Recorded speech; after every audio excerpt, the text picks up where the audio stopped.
Hello guys, അങ്ങനെ നമ്മുടെ ദിയയുടെ മോങ്കും കൂടി ഇവിടെ ഒരു പുൽക്കൂട് ഉണ്ടാക്കുകയാണ്. ഇതേ മെഴുകലാണ് കേട്ടോ. അപ്പോൾ നമ്മൾ ഇതേ അവരെ സഹായിക്കാൻ പോവുകയാണ്.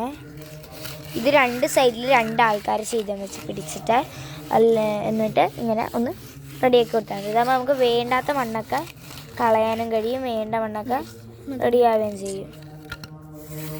ഉണ്ടെന്ന് കൈകൊണ്ട് മഴുക്കുക. എന്നിട്ട് ഈ സൈഡൊക്കെ കണ്ട സൈഡൊക്കെ ഒന്ന് റെഡിയാക്കുക. സൈഡൊക്കെ ഒന്ന് ആ പലക കൊണ്ട് ഒന്ന് സെറ്റ് ചെയ്യണം. ഇതാണ് ഇവിടെ നമ്മുടെ പുൽക്കൂടിൻ്റെ താഴ്ഭാഗം. ഇതേ കിണർ വന്നിട്ടുണ്ട്. ഇതാണ് നമ്മുടെ മോങ്കു. ഇതാ നിൽക്കുന്നതാണ് നമ്മുടെ ദിയ. ദേ ഓടിച്ചാടി വരുന്നുണ്ട് കേട്ടോ. അപ്പം നമുക്ക് അവരെ ഒന്ന് സഹായിക്കാം. അങ്ങനെ അതിൻ്റെ സൈഡൊക്കെ ഒന്ന് മെഴുകി നല്ല വൃത്തിയാക്കിയിട്ടുണ്ട്. എങ്കിലേ നമ്മുടെ പുൽക്കൂടിനൊരു ഭംഗി ഉണ്ടാകത്തുള്ളൂ. മോങ്കുത നടപ്പാതയൊക്കെ സെറ്റ് ചെയ്യുകയാണ്. ക്രിസ്മസിന് ഇനിയും കുറേ ദിവസമുണ്ട്, എങ്കിലേ നമ്മളെ ഒന്ന് സെറ്റ് ചെയ്യുകയാണ്.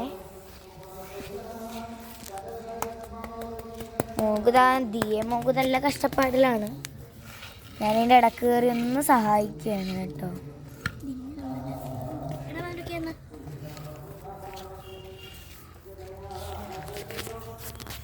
രണ്ടുപേരും നല്ല ചേലായിട്ടാണ് കേട്ടോ അവിടെ നിന്ന് സെറ്റ് ചെയ്യുന്നത്. നല്ല വരാന്തയൊക്കെയായിട്ട് സെറ്റ് ചെയ്യണം. ഇത് വേണം നമ്മൾ കല്ലിടും അല്ലേ, കല്ല്. ഇതേ കുഞ്ഞു കല്ലാണ്. ഈ ഒരു കല്ലാണ് നമ്മൾ അവിടെ ഇടുന്നത്. അപ്പം ഇതിൽ നിന്ന് കുറച്ചെടുക്കാം. നമ്മൾ ഇവിടെ ഇങ്ങനെ ആയിട്ട് അല്ലേ,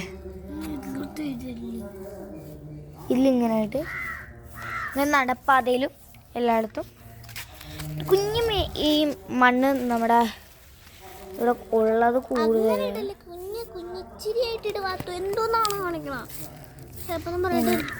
ഇച്ചിരി കൂടിപ്പോയത് അതിന് തീയന്നെ വഴക്കിട്ടാണ്. ഇങ്ങോട്ട് മണ്ണിട്ടാൽ